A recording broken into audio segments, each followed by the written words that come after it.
My name is Mike Muller. I work at the Site Reliability Group in Google, New York, and I'm here to talk about my side project, the Crack scripting language. So first of all, what is it? Well, Crack is another C, C++, Java-like scripting language. It has heavy Python influences.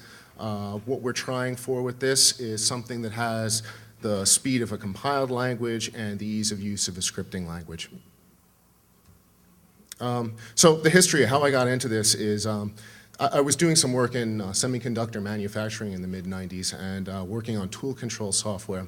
And I wrote a language for high-level tool control. It was a scripting language, and it basically compiled everything down to these command pattern type implementations. And of course, it was extremely slow, and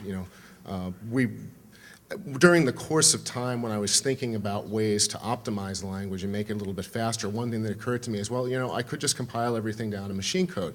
And since we're on one platform, I could probably speed things up considerably that way. Well, as time went on, we ended up replacing it with Python, which was the right choice at that time. And, but the idea of a scripting language that compiled directly to machine code kind of stuck with me.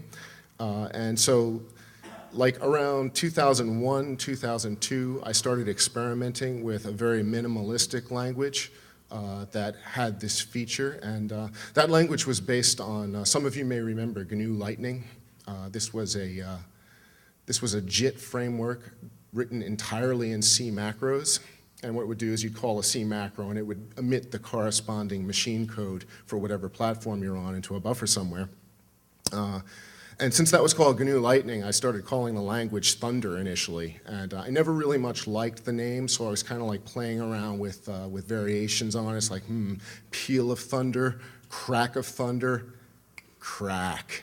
And I kind of like the illicit drug reference there because it kind of connotes something that's speedy and addictive. And these are things I think we need in languages. So anyway, I kind of put that project down at some point,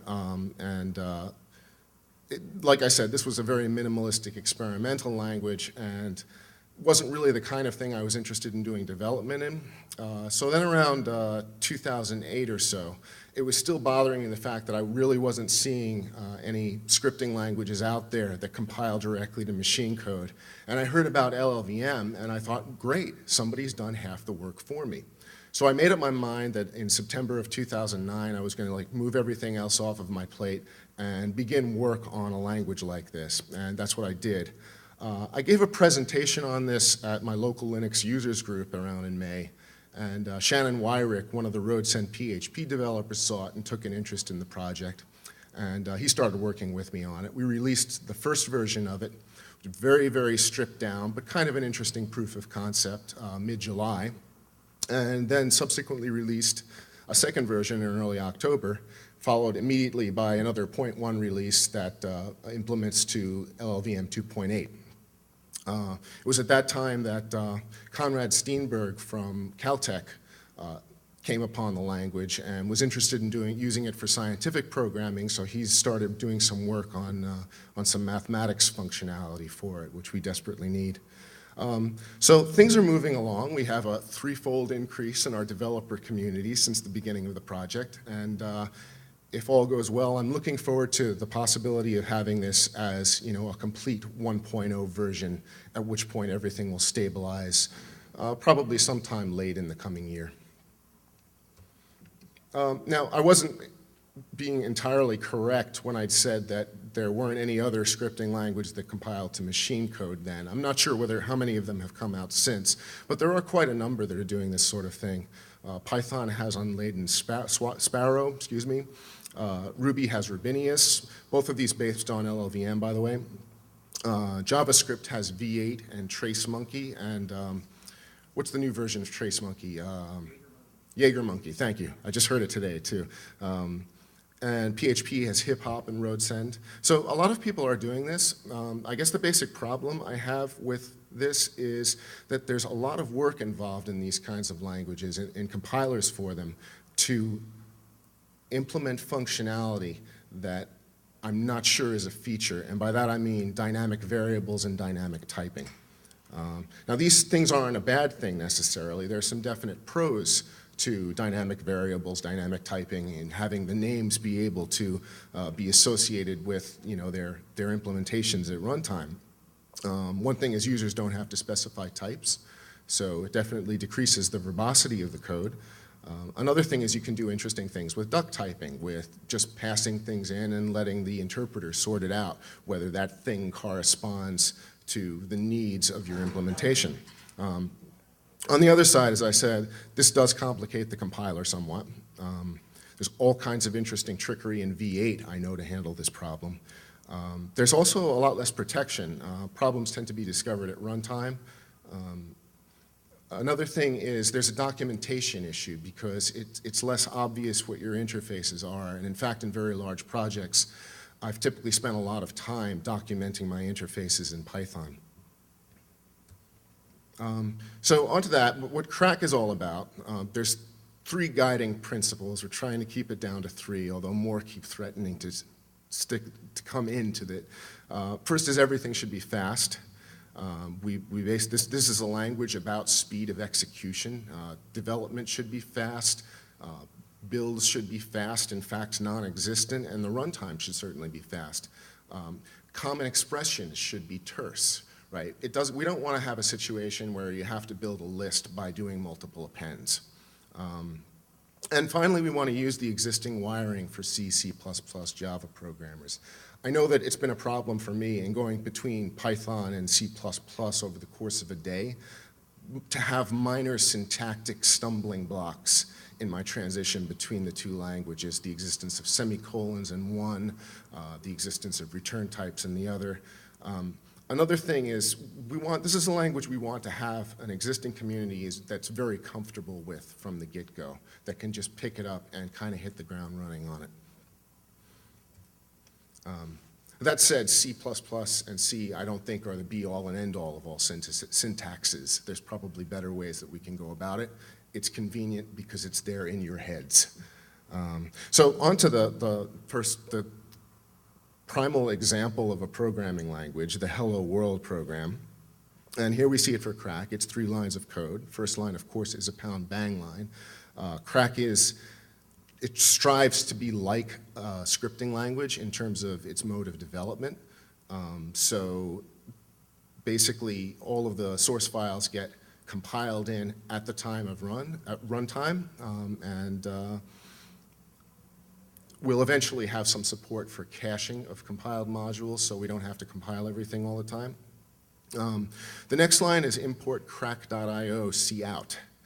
So you can probably guess what's going on here. Basically, there's a crack.io module, and we're importing a symbol cout from it, which is similar to C++'s cout. It is a wrapper around standard output.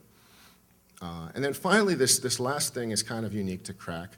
Cout backtick hello world, closing backtick. This is an interpolation expression.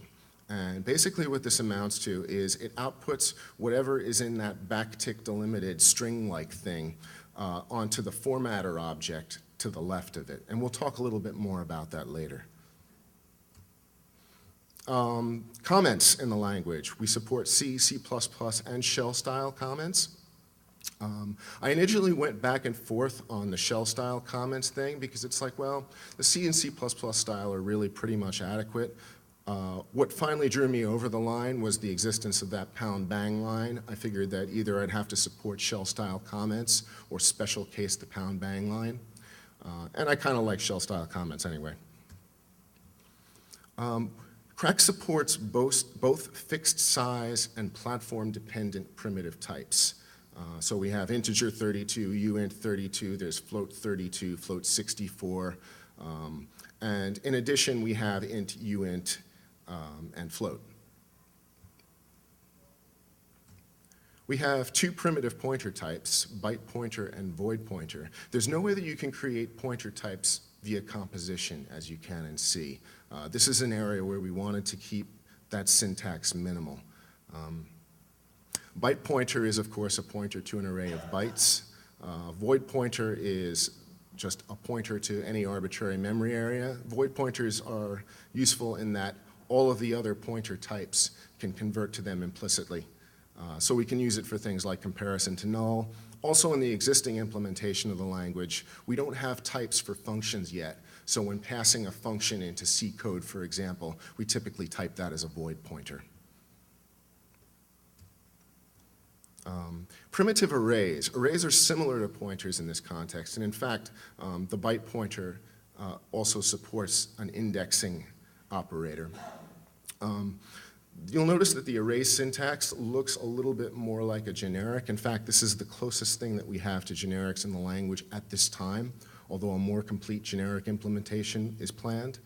In this case, what we're saying in the first line is this is an array of integers, and we're allocating it with the expression on the right. Primitive arrays are almost entirely unsafe. Most of the language functions by reference counting, but in the case of primitive arrays, there's no reference counting on the array and no reference counting on the elements of it. This is basically a data type suited for very low-level stuff. In the high-level programming, we expect people to use higher-level types, like an array with a capital A, for example. We support aggregate types in the form of, these are declared in the standard way of like a class, right, that you would use in C or C++ or Java. In this example, we have a class soldier that has a string parameter name and an integer parameter rank. We don't have any, Crack will not support protection keywords like public, private, and protected. At this time, everything is implicitly public.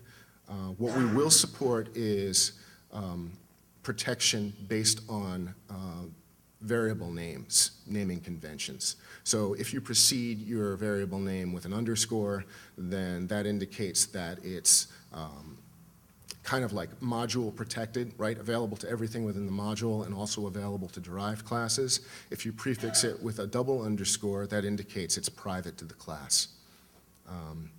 All classes, at least after bootstrapping, implicitly derive from object. Object is what manages the reference counting for the language and has some other virtual function interfaces to it as well. String is also implemented as an aggregate type in the language. The way that works is there's a bootstrapping module, lang.crack, that gets compiled before everything else, and the definition of the string class is in there, and that in turn gets injected back into the compiler so that when the compiler encounters a constant string in your source, it actually creates an instance of a string object for you. So one of the key characteristics of a scripting language in my mind is that you can express things with decreased verbosity. And as we said, this is one of the guiding principles of the language. We want people to be able to express common things tersely. So in the interest of that, one of the things that we're doing is to simplify construction and definition of variables. One thing that's been noted that is in Java, if you want to define a variable and immediately allocate an instance of it, you do something like big class name variable equals new big class name, which is a little bit redundant.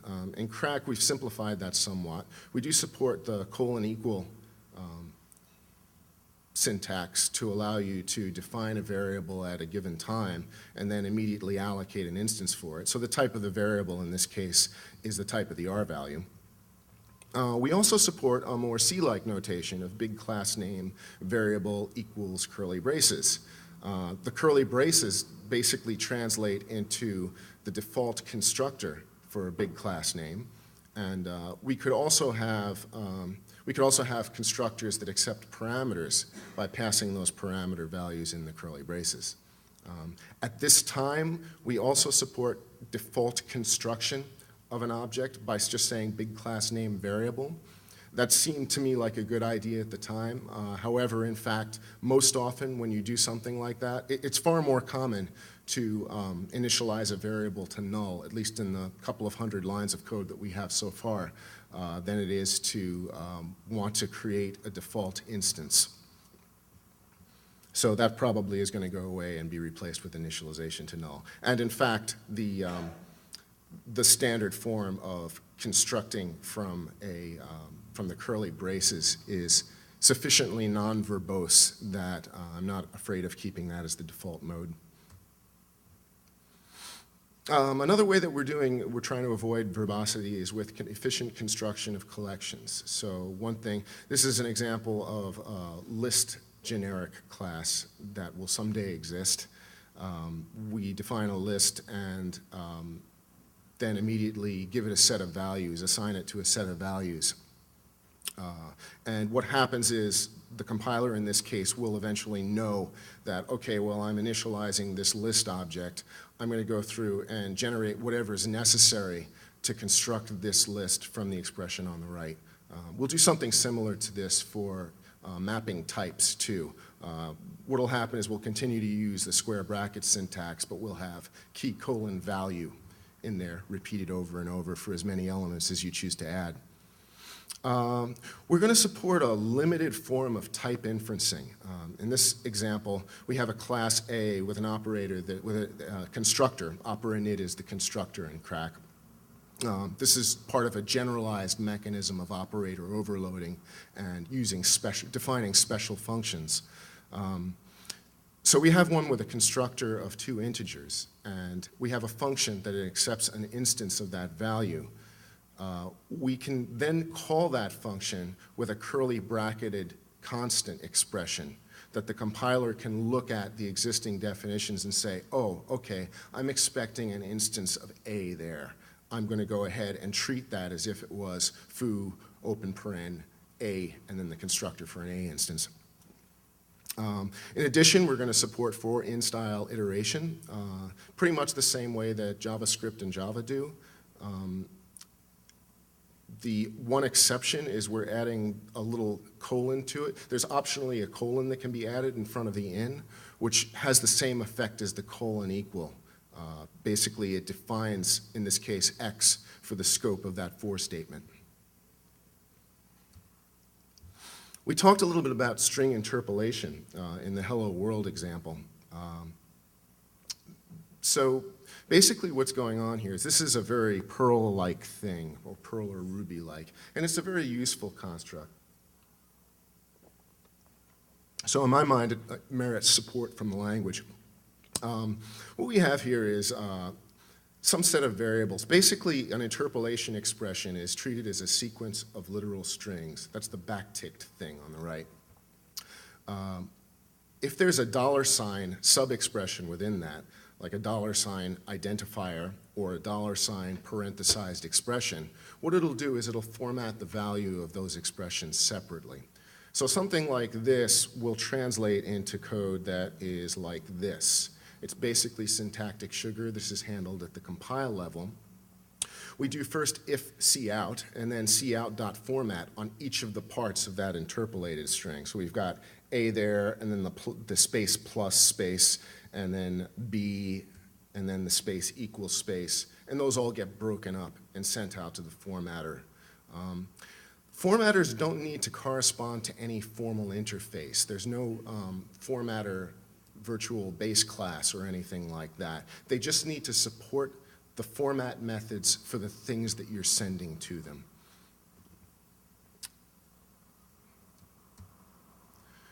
So also, as in languages like Python or Perl, Crack lets you load common code for modules. We saw that earlier with cout. There's other stuff from there. Basically, you can supply a comma-separated list of identifiers after the name of your module and import those symbols from it. As in Python, a module gets executed at the time it is imported, or the first time it is imported. So basically, when you import something, it's going to go through, compile the module, and then execute the code in the main body of the module. By the way, here we see an example of a formatter that isn't cout. Right? This is a string formatter in this case, and what you can do with it is construct strings using the interpolation operator. In addition to importing Crack modules with the import statement, you have the ability to directly import from shared libraries. Obviously, this is extremely non-platform independent. What it is useful for is cases where you want to quickly bind to existing C code. it's kind of nice to be able to just say, you know, look, I got this function in a shared library. I basically just want to import the shared library. Then I have to do a declaration of the function because Crack doesn't know, that's just a pointer to it at that point. And then I can call it as if it were any other Crack function. There is a more formal mechanism for extending Crack. There's now an extension system that allows you to basically, again, you can write code into a shared library, but you add an additional initialization function that identifies all of the compiler metadata for everything that you want to use to the Crack compiler. And then it's just a matter of importing one of those things as if it was a Crack module. This is very similar to the mechanism used in Python. As I said a couple times, we're going to be adding generics to the language. We don't currently support them. My original thinking on the subject was that Crack generics should be something like Java generics in that there is one piece of code for it with type erasure allowing you to support all of the generic types at compile time. I'm lately, after doing some reading, coming to think that that's probably inadequate. There's a lot of things that you'd like to be able to do with generics that aren't very well supported by that model. So there'll probably be kind of a dualistic generic implementation, with one being closer to the Java implementation and one being closer to languages like C++ or C#, where you can specify any type as a template parameter. In this case, we see the use of extending or specifying that a template parameter must extend a given type with t:object, right? Java uses the syntax t extends object for the same thing. Crack tends to follow the C++ syntax in cases where there's a variation.